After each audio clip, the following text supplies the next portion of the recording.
Bienvenue dans ce chapitre qui sera consacré aux différents types d'ADC. Quand on joue ADC, on se rend bien vite compte que les gameplays au premier abord semblables sont au contraire très différents pour les différents tireurs. À travers les classifications qui suivront, vous pourrez comprendre plus en détail le rôle de chacun d'eux, dans quelle situation les jouer et le pourquoi derrière ce choix. Je voudrais ouvrir une parenthèse avant de passer à la suite. Il faut savoir que tous les ADC ont un point commun indiscutable. Ils sont capables de carry une game à eux seuls s'ils sont fed, car leur kit leur permet d'infliger des dégâts très importants dans une certaine continuité. Parenthèse close. Pour commencer cette classification, il est important de parler de la méta. La méta est créée par les joueurs, souvent par les pros. C'est une mode des meilleurs champions. Je vais vous donner un exemple très concret pour illustrer ce terme. Caitlyn est un personnage méta. Pourquoi ? Car elle est très forte en bot lane, c'est elle qui peut mettre le plus de pression chez les ADC grâce à sa très grande range, à sa capacité de push et à ses trappes, qui peuvent piéger l'adversaire s'ils sont bien positionnés. De plus, elle possède un kit de survie acceptable grâce à son E, qui lui permet même de traverser quelques murs, et enfin elle peut assister son équipe de loin grâce à son R. Comme elle possède beaucoup d'atouts et très peu de faiblesses, elle est très intéressante à choisir, et on peut donc la qualifier de champion méta. D'autres champions comme Caitlyn sont intéressants à pick grâce à leurs nombreuses qualités et leur facilité d'adaptation dans n'importe quelle composition d'équipe. On peut retrouver parmi ces champions Ezreal, Jhin, Kai'Sa, Tristana, Varus et Xayah.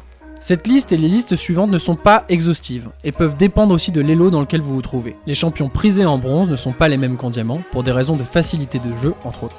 Ces champions listés seront donc souvent pick et ou ban car très forts et plus forts que la plupart des autres ADC qu'on pourra qualifier de hors méta. Il faut savoir que les picks hors méta restent forts et peuvent très bien être joués, mais ils seront plus faibles que les autres ADC par manque de dégâts, un kit trop faible car trop nerf, un manque de wave clear ou encore un manque de range par exemple. Parmi ces champions, on pourra retrouver Kalista, Jinx, Lucian, Miss Fortune. Kalista par exemple était très forte il y a quelques patchs, mais elle s'est faite violemment nerf, ce qui a amené le champion à pratiquement disparaître de la plupart des games. Ces listes seront amenées à changer car à chaque patch, de nouveaux changements sur les items et runes, ainsi que les buffs et nerfs subis par les champions peuvent affecter ceux-ci. On pourra aussi parler d'ADC exotiques. Ce sont des ADC qui ne sont pas vraiment faits pour être joués bot, mais qui possèdent tout de même quelques atouts qui pourront vous faire gagner la botlane et servir le rôle d'ADC à merveille. Un exemple assez connu car très apprécié du joueur Reckless.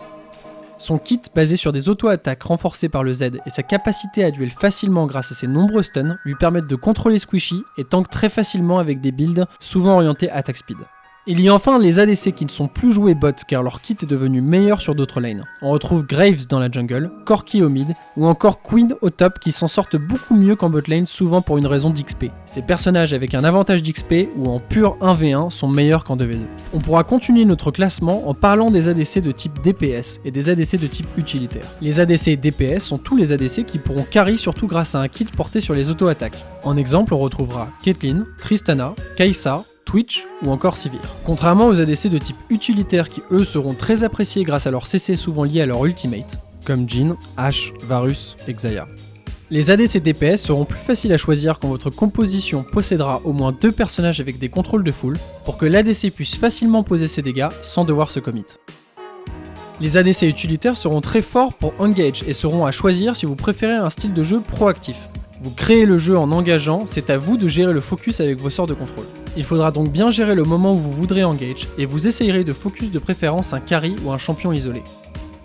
Parmi ces différents ADC, il y aura toujours une phase de lane à affronter. Il faut savoir que certains ADC sont très forts en lane, et auront pour habitude de détruire n'importe quel opposant grâce à un kit de dégâts monstrueux, ou encore grâce à une capacité de push qui mettra beaucoup de pression. Dans ces champions lane bully, on retrouvera notamment Caitlyn, Jhin, Xayah, Miss Fortune, Draven. Ces champions mettent une grosse pression grâce à leur sort et font beaucoup de dégâts comparés à d'autres champions qui auront une phase de lane plutôt faible, voire compliquée s'ils se font counterpick. Tristana, Twitch, Vayne ou encore Sivir sont des champions qui peuvent avoir du mal à gérer leur league game s'ils sont mis sous pression par les champions avec une range supérieure ou s'ils se font poke par des supports range qui les empêcheraient de farm. Il faut savoir que les champions faibles en lane ne sont pas pour autant injouables ou nuls. Ils peuvent être très forts en late, et le sont d'ailleurs presque tous. En contrepartie de ce fort late game, leur early game demeurera très faible. Il faudra donc utiliser vos picks à bon escient en fonction de votre but dans la partie. Si vous jouez des personnages agressifs, essayez de prendre l'avantage rapidement en lane et essayez de snowball grâce à cet avantage. En revanche, avec des personnages faibles, il vous faudra vous munir souvent d'un bouclier de Doran pour commencer la partie et il faudra farm en attendant 2-3 items ou quelques niveaux pour essayer de faire la différence. On s'intéressera enfin aux différents builds des ADC qu'on classera donc en plusieurs groupes. Il y a 3 grands groupes d'ADC qui ressortent en fonction du build que vous décidez de faire. On aura les ADC on hit qui joueront principalement sur une capacité qui modifie leur auto-attaque pour appliquer cet effet plusieurs fois par exemple avec la Ginzo ou en zone avec le Runan. Ces champions joueront souvent avec beaucoup de vitesse d'attaque, comme Varus, Kog'Maw, Kai'Sa et Kalista. A contrario, la plupart des autres ADC joueront avec un build critique qui peut différer. Un build critique avec l'essence River pour des champions qui utilisent beaucoup leur sort et qui fonctionnent très bien avec de la CDR et de la regen mana sur les crits, comme Xayah, Ashe, Jhin, Lucian, Miss Fortune et Sivir. Ou un build critique avec la lame infinie et double item attack speed plus critique, généralement statique et canon rapide, pour des champions tels que Caitlyn, Tristana, Jinx et Vayne. Ces ADC joueront principalement avec leur range et leurs nombreuses attaques de base, ADC clic droit. Pour finir, il faut parler de certains ADC qui utilisent des builds atypiques comme Ezreal et ses builds à base de Manamune, ou encore Draven qui peut faire une danse de la mort ou soif de sang en premier item. Certains ADC peuvent même décider de partir sur des builds létalité comme Miss Fortune ou Jhin pour faire de gros dégâts en early game. Les classements que nous avons vus ne sont en rien immuables, tant les patchs tendent à modifier le gameplay des champions. Lors des prochains chapitres, nous développerons plus encore le gameplay de chacun d'eux, ce qui devrait vous aider dans votre choix.